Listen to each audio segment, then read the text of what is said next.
Vamos a tocar ahora un muy interesante tema a las 7:27 minutos relacionados con nuestra dinámica económica basada en la industria petrolera, en nuestro potencial energético.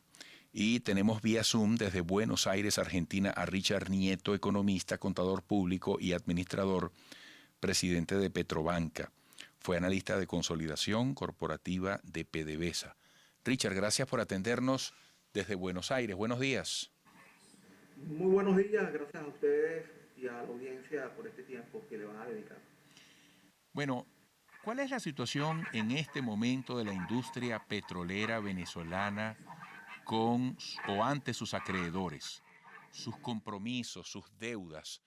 Porque yo siempre he dicho, Richard, y amigos televidentes y radio oyentes, una cosa es tener pocos ingresos, otra tener pocos ingresos y estar en mala situación, y otra, las dos anteriores, pero además de eso, deber dinero. Mira, la situación que vive la industria petrolera venezolana es una situación muy comprometida desde el punto de vista financiero y desde el punto de vista operacional.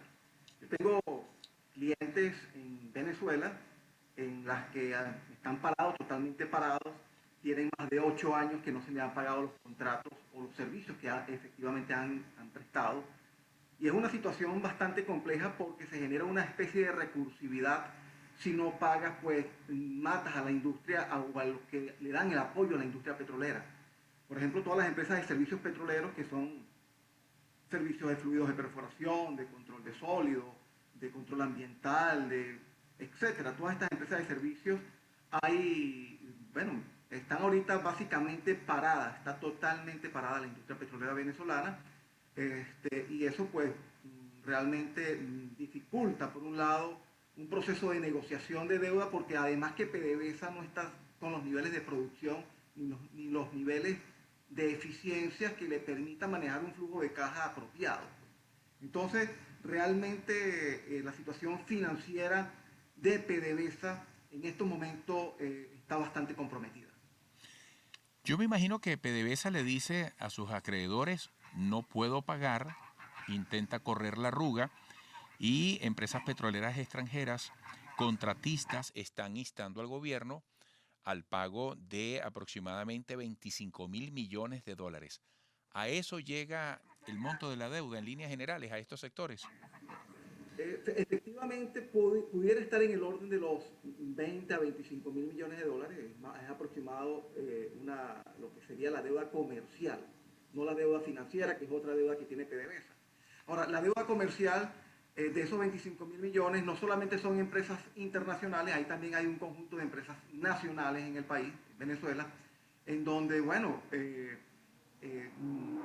la mayor porción seguramente debe ser con Halliburton, Weatherford, Baker Hughes, que son las empresas de servicios petroleros más grandes del mundo, que han estado en Venezuela prestando servicios. Ellos les habían dado una especie de revolving credit a PDVSA, de una línea de crédito aproximada de unos 5 mil millones de dólares en conjunto, entre ellas, pero empezaron pues a no cumplir tampoco ese compromiso de que en la medida en que se cumplía los 5 mil millones, los servicios adicionales se le pagaran. Eso también generó cierta fricción y bueno, las empresas internacionales se han mantenido en el país, sin embargo han aguantado, como quien dice, mantenerse porque bueno, es un país petrolero, es un país con las mayores reservas de petróleo del mundo. Hay aún algún hilo de esperanza de que pueda haber alguna solución a todo el conflicto político que tiene trancado a la industria. No solamente político, sino además geopolítico. Todo el tema de las sanciones terminan de afectar realmente al sector petrolero, a pesar de que ya venía con una tendencia de caída de la producción. Bueno, estas sanciones que tienen aproximadamente unos 3 años más o menos, empezaron a empeorar la situación de la industria, pero realmente ya venía y las tendencias daban a que la producción petrolera de Venezuela iba a seguir cayendo por los niveles de ineficiencia, por la corrupción, por la falta de personal técnico especializado y además, bueno, sobre todo la dirección del negocio, que es lo más importante. Para quienes nos están siguiendo por radio, porque al mismo tiempo estamos emitiendo señal por televisión, Están escuchando a Richard Nieto, economista, contador público y administrador, presidente de Petrobanca. Fue analista de consolidación corporativa de PDVSA. Nos está atendiendo vía Zoom desde Buenos Aires. Richard, qué interesante escuchar este rostro de los tantos que configuran la crisis de nuestra industria petrolera, porque nos da una visión en perspectiva, nos sugiere el estado de gravedad y, en consecuencia, todo lo que se requiere para aspirar a la recuperación de PDVSA. Te pregunto, más allá de estas acreencias, de estas deudas tan importantes, ¿qué se puede hacer? Porque incluso se está pidiendo una reforma de la legislación petrolera para que el sector privado tenga un mayor control de empresas conjuntas. Esta crisis que tú estás intentando describir, ¿acaso nos pone a las puertas de una forzosa, de una urgente apertura a la privatización? Definitivamente tenemos que llegar a un acuerdo, a un consenso para el bienestar del país. En primer lugar, sí hay posibilidades.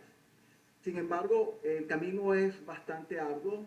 Entendemos, o mejor dicho, debemos entender cuáles son los actores principales para poder llegar a una especie de consenso y quitar todo este marco jurídico o modificar todo este marco jurídico. No es una ley solamente, esto es todo un marco jurídico que dé transparencia, que dé confianza a los inversionistas extranjeros, y de alguna forma vamos también a ver cuál va a ser el juego de la geopolítica y las posiciones geopolíticas, porque todo este tema de las relaciones internacionales afecta mucho también a todo el escenario y el ambiente empresarial para poder atraer capitales. Cuando hablamos de la industria petrolera, cualquier inversión, por muy pequeña que sea, estamos hablando de más de miles o de algunos miles de millones de dólares.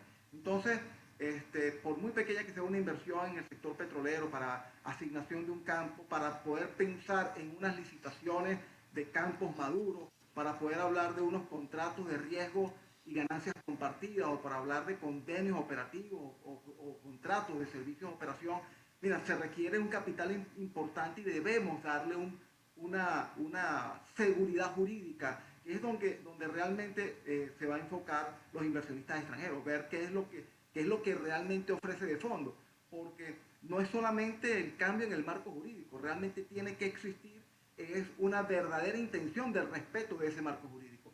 Y la historia nos ha dicho que, bueno, en los últimos 20 años ha habido muchos traspiés para el cumplimiento del marco jurídico en muchos ámbitos. Dentro del petróleo es uno, pues. El sector petrolero a mediados de la década del 2000, pues hubo un proceso de nacionalizaciones, o de alguna forma de quitarle más participación accionaria a las empresas mixtas que teníamos tanto en Faja como en el Zulia. Y bueno, eso afectó mucho todo lo que puede ser la percepción de seguridad jurídica que puedan tener unos inversionistas en el Estado. Bueno, Richard, gracias por estos minutos desde Buenos Aires. Interesante análisis. Espero que pronto podamos retomarlo. Fuerte abrazo. Muchas gracias a ustedes. Un fuerte abrazo. Richard Nieto es economista, contador público y administrador, presidente de Petrobanca. Fue analista de consolidación corporativa de PDVSA vía Zoom desde Buenos Aires, Argentina. Manténganse allí.